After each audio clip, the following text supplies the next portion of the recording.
is more deserving of it. Right or wrong? Common sense.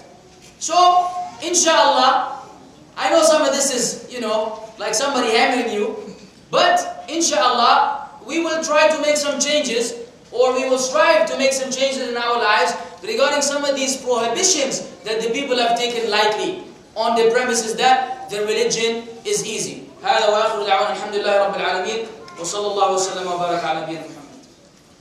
I want to know, can we keep photos in our home hidden somewhere? I mean, not as a display on wall hanging somewhere, but somewhere in a book or album. I've read some fatawa, barakallah fi, that if this is the case, then it is fine.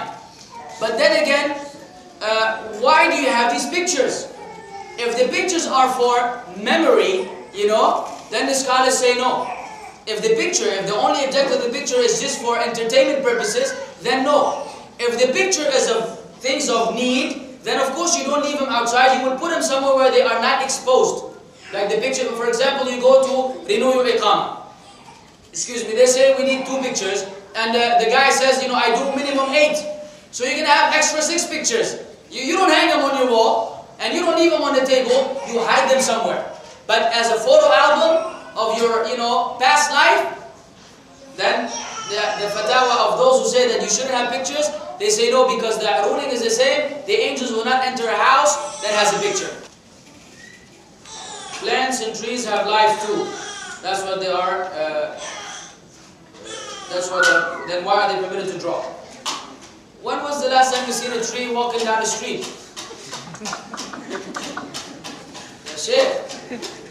I mean, I don't know what you mean by life.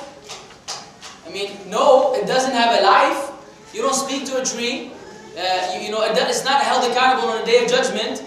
There's nothing for them. There's no accountability. This is what we mean. Now, I know people may get, scientific right now and say, well, it breathes and this and oxygen and all that stuff. Or the ghusl, the branch that cried during the time of the Prophet ﷺ, which indicates that they have a life. This does not mean that they have a life in the sense of life. We mean by life, animals that have a soul that die at some point, and human beings. Either way, if that is not clear enough for you, then Ibn Abbas radiallahu anhu, the one who understood the hadith, is the one who told you draw trees. Which means that according to him, they don't have any souls, and that's it. Ibn Abbas is Ibn Abbas radiallahu anhu. What about paintings which do not have any picture of animals? Is it permissible to? Yes, no problem. Well, actually, some of the scholars have an issue with the idea of hanging things on the wall for the purpose of adornment to begin with. But I will not give you any answers regarding that. You may email me at onewaytoparadise@gmail.com. And I will reply to you with a fatwa. Then you can read the fatwa of the ulama and you can make a decision of your own, inshallah. I will not impose anything on anyone. What picture? Oh, mashallah, the pictures is a big fitna, huh? What about pictures stored on computer or mobile phone? The scholars say these are not considered to be images. The image that is a soft image in a sense, which is really another format, and then the computer portrays it as an image, the ruling differs.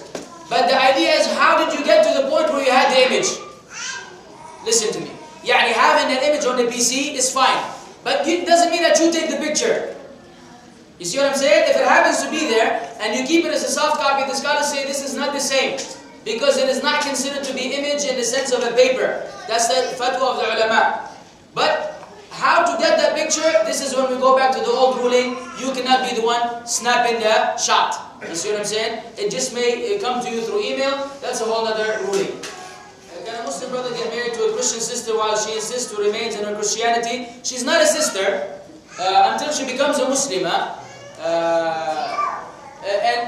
Yes, he may, but it is highly not recommended by the scholars. Because of what it entails. I mean, you imagine what the house is going to be like during Christmas time. How are you going to raise your children Islamically? It's very difficult. It is halal, because Allah in the Quran allowed the Muslims to marry the people of the book. But the scholars understand this in the context where, if she has a tendency to become a Muslim, if you are able to take control of things, nowadays this may not be the case. We cannot say it's haram, but just because something is not haram, it doesn't mean that it's recommended. You see what I'm saying? It may still be not recommended, and this is a ruling the ulama say. Because of the consequences that will result of you marrying a Christian woman, you are different. you are different. So it's better for you to marry a Muslim sister. Alhamdulillah, there are many of them looking for husbands. So instead of a Muslim brother marrying a Christian, a Muslim sister is more deserving of having a husband, and we have a surplus of that. So the recommendation of the scholars is that you do not marry her, even though it's permissible. Don't. Many people have tried and they suffered. They suffered a lot afterwards, and they had to divorce, and the children were kept by the mother because of the country they were living in, and the next thing you know, the son is a Christian. So, it's not worth it. Is it okay to pray in Musalla?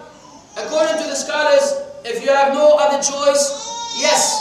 But that's not what is expected of you. You're supposed to pray in the masjid, for the brothers that is. In the masjid. The Musalla is when you cannot hear the adhan in the masjid. If you can hear the adhan from the masjid, and there is no masjid around for you to attend the jama'ah, then you may pray in the musalla. Wallah al-musta'an when you pray in the musalla, because the imam that may lead you in the salah may be 20 times less fluent in his recitation than you. And he winds up making a mistake in the Fatiha, then your salah becomes invalid, according to some of the scholars. So I don't recommend that the brother, prays in the musalla unless you have absolutely no choice. The masajid is the place where the virtue is, where Allah mentioned them in the Quran, فِي بُيُوتٍ أَذِنَ اللَّهُ أَن تُرْفَعَ. You know the ayat, the ahadith, all of them deal with the masjid, not the musalla. Is wearing thawb is sunnah of the Prophet ﷺ? No. The Prophet ﷺ wore the qamis and the sirwal. He wore what the brothers from the East continent, subcontinent wear, like the two-piece. The Prophet ﷺ wore different clothes, Yemeni clothes, other clothes. It doesn't matter. What matters is that you are recognized as a Muslim when someone sees you. That's what matters. You don't look like a rapper. You see what I'm saying? Because that's not okay. You don't resemble the disbelievers for something that is specific for them. That's not okay.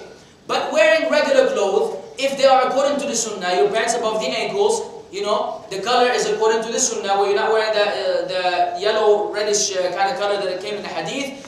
Furthermore, you are not resembling the disbelievers. You don't have any, pictures or images, as you may see on some of the children's t-shirts. Then it is okay. But if you wear the thawb, or anything that is known to be the Muslim dress code, with the intention to be resembling the Muslims, then inshallah you will be rewarded for that. Because you're trying to resemble the Muslims, but no harm on the one who wears regular clothes. Because they're no longer restricted to the non-Muslims. Everybody wears them nowadays. But you must wear them according to the sunnah. Your jeans should not be, your pants not too tight. When you make sujood, they're about to rip. They should be loose enough. Where you are comfortable. When you sit down, your aura is covered. And the conditions of the covering one's aura. Now, these should be met as well.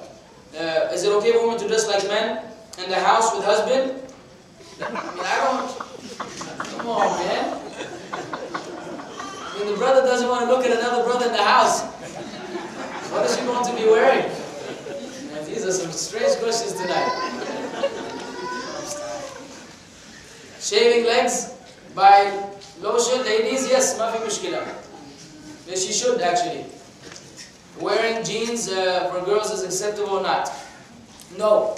Wearing the jeans, many of the scholars say that the sister should not wear pants, period. But yet this is one opinion. The others say that there's no harm if she wears pants, because they say pants are for men. And the woman is not supposed to resemble men, so no pants for the woman.